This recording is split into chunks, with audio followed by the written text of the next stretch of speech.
국가 트라우마 센터 이미현 치유재활팀장 스튜디오 나오셨습니다. 안녕하십니까? 안녕하세요. 12.3 비상계엄이 있은 후에 정말 이거 힘들다라고 호소하시는 분들이 꽤 있으셔서 네네. 어떤 연관성이 있을까 싶어서 오늘 모셨습니다. 네. 국립 트라우마 치유센터가 지난 7월에 광주에서 공식 출범을 했습니다. 광주와 제주에 있다고 얘기를 들었는데 2020년부터 치유활동 시범 사업을 해왔는데 광주에 건립을 확정하게 된 이유는 어디에 있을까요? 광주는 80년 5.18 민주화운동으로 이제 국가폭력에 당당히 맞섰었잖아요. 그래서 그렇게 했던 민주화의 도시이고 이제 광주 5.18을 시작으로 민주화운동이 더 확산됐었고 그 뒤로 제주 4.3이나 한국전쟁 전후 민간인 희생 사건이나 형제복전, 인권침해 사건 할 것 없이 그 이후로 국가폭력에 대해서 희생자로 그분들도 다 이렇게 인정을 받게 되는 과정이 있었어요. 예. 그러니까 좀 전에 2020년부터 시범사업이라고 하셨는데 그 전에 5.18 피해자들의 트라우마 후유증의 그 어려움으로 인해서 많은 분들이 스스로 목숨을 끊는 경우가 있었습니다. 많은 분들이. 그래서 연구를 하고 이게 트라우마의 그 문제가 심각하다. 치유를 해야 된다 해서 2012년부터 광주 트라우마 센터가 출범을 했고 그 뒤로 행안부 소속으로 이제 국가에서 국가폭력에 대한 치유를 해야 된다는 거에 대한 시범 사업을 시작을 했고 그게 2018년부터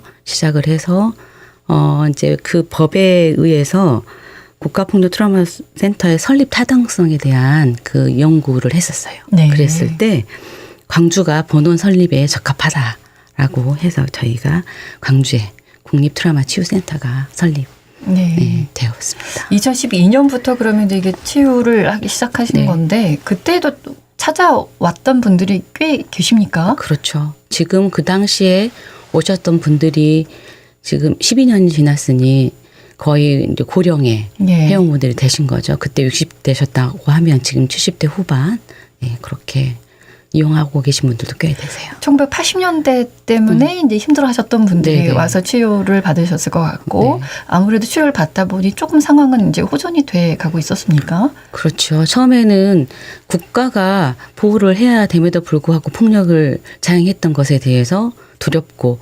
왜곡되고 세상에서 인정받지 못했던 그런 과정들이 있었잖아요. 예. 그러니까 치유가 시작된 것도 너무나 늦게 시작이 된 거죠. 80년에 일어난 국가폭력의 사건인데 치유를 시작하자고 한 것 자체가 2012년이어서 했으니 그럼에도 불구하고 처음에 오시는 것 자체가 안전하지 못하다. 나라로부터 국가폭력을 당했던 우리에게 어떤 치료를 해줄 수 있느냐라고 그렇게 오셨던 분들이 점차적으로 안전한 곳이고 우리의 트라우마를 알고 치유해 줄 수 있는 전문 기관인 걸 알고 이제 점진적으로 많이 오시게 됐었죠. 처음에 이제 불신으로 시작을 했군요. 그럴 나라에서 수- 그리 했기 때문에 그렇죠. 예. 그럴 수밖에 없었겠죠. 네. 심리적으로 신체적으로 또 사회적인 문제, 가정의 문제까지 다 있었던 어려운 상황들이 있으셨죠. 가장 심각했던 문제가 뭐였습니까?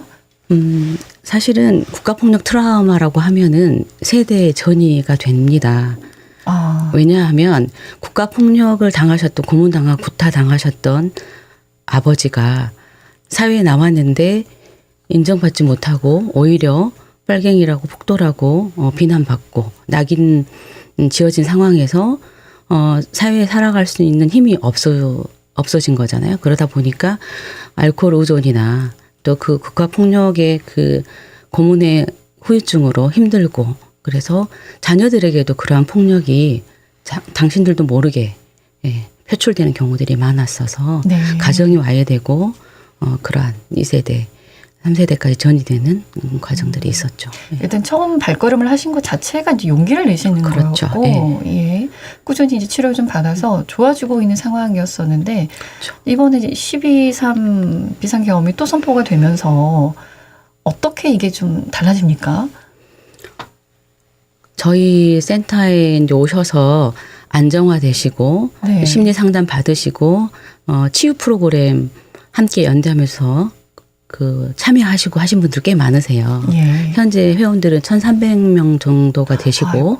물론 광주권에 계신 분은 한 500여 분 되시고 예. 센터를 내수하셔서 서비스를 이용하신 분들은 200명이 넘으신데 그분들이 대부분 이제 시간이 흘렀지만 치유가 되고 있었고 많이 이제 어려운 상황에서 연대하는 그런 과정들이 있었고 예. 예를 들면 합창반 활동도 하시고 해서 이제 상처 입은 치유자 활동이라 해서 외부 공연도 하시고 세계 인권 선언 기념일에 나가서도 공연을 하셨었거든요. 프로그램이 이제 일종이군요. 예, 일종이죠. 그래서 그날이 12월 3일이었어요. 네. 그래서 엄청나게 기뻐하셨고 성취감 있으시고 우리가 힘들었지만 이 트라우마를 벗어나서 함께 다른 사람에게 위로가 되는 치유자의 활동을 하고 있다라고 정말 좋아하셨었는데 그날 밤에 계엄이 선포됐던 거죠. 그래서 회원분들이 밤새 잠을 못 주무셨고 유족이셨던 아들을 잃으신 분은 아들이 상무대 관에 누웠던 거 다시 회상되시고 그다음에 고문당하시고 또 총격에 의해서 부상당하셨던 분은 밤새 잠을 잘 수가 없었다고 하시고요. 그리고 그 당시 이제 시신을 수습하셨던 회원분도 계세요. 사진도 찍으시면서 증거 자료로 만드셨던 분은 그날 밤 한숨도 못 주무셨대요. 그리고 그 다음 날 도청으로 다시 나가신 거예요. 허리도 아프시고 그러신데. 이렇게 해서는 안 된다. 함께 모여야 된다. 그런 마음들이 있으셨고 그래서 그 이후로 상담으로 전화로 하시고 또 저희 센터로 오신 분들이 한 120여 명이 넘으시는 상황이 있었습니다. 네. 어떤 일을 했는지를 깨달아야 할 텐데 아직도 거기에 대한 반성은커녕 그것 때문에 지금 힘들어하시는 분들이 이렇게 많으신데 이분들 상태는 계속 그럼 어떻습니까? 사실은 불안과 우울, 굉장히 또 분노의 감정들, 울분들 이게 다시 재경험되는 거죠. 그 트라우마가 재경험되는 상황입니다. 왜냐하면 TV에 공수 부대가 나타났잖아요. 틀기만 하면 요즘에 나와서요. 네, 헬기가 또 날아다녔잖아요. 예. 그거 자체가 80년 5월에 그 상황하고 직결되는 거죠. 그래서 치유해왔던 게 다시 80년 5월에 그 상황으로 가버리는 몇십 그 고통, 년의 치료가 다시 원상태로 되돌아가 그렇죠. 버리는 그런 상황이 되셨죠. 그래서 이제 사실은 수면 장애도 있으시고 악몽도 있으시고 엄청나게 많은 후유증들이 있으세요. 신체적인 그 고통은 말할 것도 없고요. 그래서 정신건강학과 약물을 또 복용하신 분들은 약물을 증량시켰고 수면 유도제를 또 드셔야만 잠을 주무실 수가 있었고 신체적인 통증이 더 이제 가해지니까 또 치료받으러 다니시고 불안해지시고 이제 그러셨죠. 예.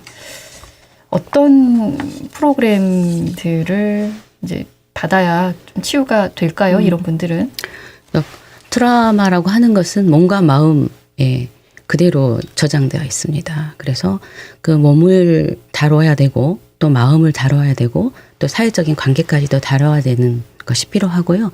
그래서 심리적, 신체적, 사회적의 그 세 분야로 저희 공립센터에서는 치유를 하고 있어요. 네. 그래서 통합적으로 일상으로 회복할 수 있도록 하고 삶의 질이 향상될 수 있도록 도와드리는 건데 예를 들면 심리적 건강 증진을 위해서는 가장 기본적으로 이제 심리 평가를 합니다. 어떤 트라우마 상황에서 또 불안의 정도는 우울의 정도는 그런 것들을 이제 체크를 하고요. 거기에 네. 맞춰서 심리 상담을 먼저 진행하고 그리고 국가폭력 트라우마라고 하는 것이 어떤 것인지 심리 교육을 합니다.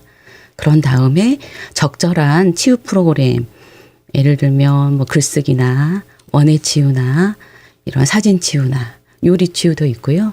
그리고 이제 최근에 사실은 5.18 성폭력 피해자 분들이 네. 저희 센터에 또 오셔서 치유 프로그램, 집단 프로그램을 하고 있고 네. 신체적으로 굉장히 고문받고 구금당하고 하셨던 분들은 온몸에 통증이 만성적으로 있으세요. 그래서 그분들에게는 특별하게 1대1로 맞춤형 직접적인 그 신체 재활 치유를 좀 해드리고 있고요. 예. 그리고 이제 그 외에 모든 분을 다 해드릴 수가 없어서 집단으로 운동 치유 프로그램 하고 있고 한방 치료도 하고 약차, 쾌차라고 하는 프로그램도 신체적인 분야에 좀 하고 있고 그 이후에 조금 우선 이제 안정이 되시고 그러시면은 사회적 관계 증진을 위해서 합창반도 있고요.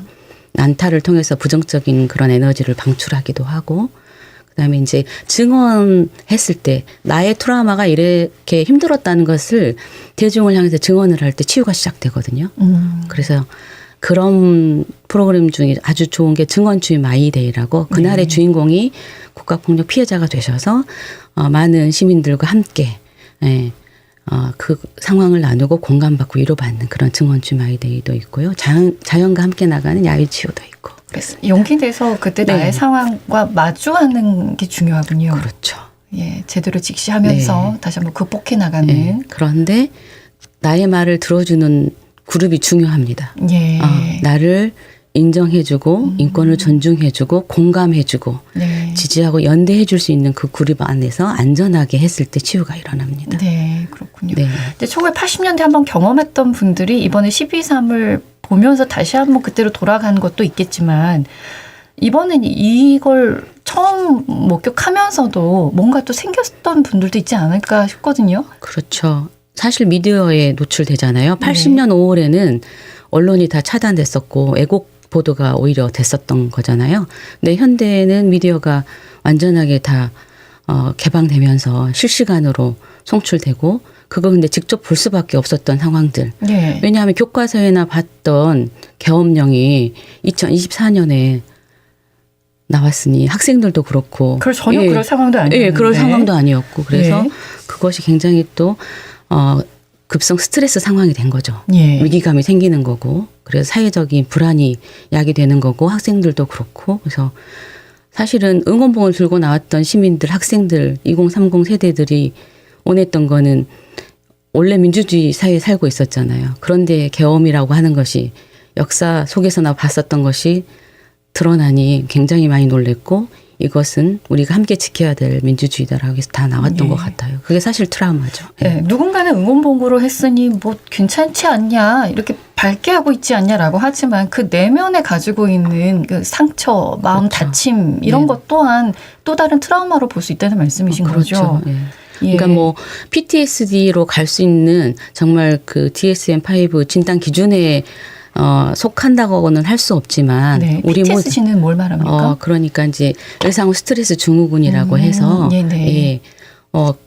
트라우마 상황, 죽음에 직면한 상황까지 가는 폭력이나 재해나 재난 그것으로 인해서 갑작스럽게 나타난 트라우마에 위기감을 느끼면서 그 상황이 계속 반복되게 침습적으로 나온다거나 그게 이제 회피를 한다거나 그런 불안이 또 커지고 해서 나타나는 해리 증상이 나타나거나 이렇게 질병으로 전환되는 것을 이제 PTSD라고 하는데 그 전에 상황으로 이렇게 트라우마의 전 단계로 급성 스트레스 증후군의 형태를 보이는 거죠. 불안하고 놀래고 수면 장애도 있게 되고 과각성되고 그래서 계속 유튜브를 보게 되잖아요. 예. 일어나자마자 뉴스 보고 자기 전까지 보고 하는 시민들이 많았던 걸로 알 수 있습니다. 정신건강의학과 전문의 510명이 12.3 내란 사태로 국민이 심각한 외상후 스트레스 장애를 겪고 있다고 시국 선언문을 냈습니다.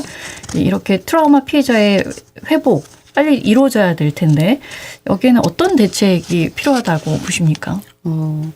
사실상 먼저 자각을 할 수 있어야 돼요. 이게 내가 지금 몸에서 마음에서 오는 그 트라우마에 대한 반응이 뭐가 있는지를 좀 자각을 할 수 있어야 되거든요. 가슴이 뛴다거나 갑자기 뭐 두통이 생긴다거나 불안한다거나 우울하거나 잠이 안 온거나 이제 그랬을 때 그것을 먼저 체크를 해야 되고요. 그랬을 때 보통은 정상적으로는 한 달 정도면 그러한 상황, 위기 상황에 좀 벗어나게 됩니다. 그래서 그 다음 단계로는 1개월, 3개월까지는 불안, 죄책감, 수침 같은 증상들이 있어도 되지만 3개월 이상이 됐을 경우는 만성화가 되기 때문에 전문가 그룹을 찾아가야 됩니다. 그래서 이제 저희 국립센터에 오셔서 상담 받으시는 것도 필요하고요. 필요하다라고 하면 정신건강의학과를 가셔서 이제 상담을 받으시는 게 필요합니다. 네. 이렇게 정치적 혼란이 주는 스트레스, 트라우마에서 이제 회복하기 위한 실천법 이제 트라우마 센터를 가지 않고 집에서 네네. 내가 할 수 있는 방법이 있다면 어떤 게 있겠습니까?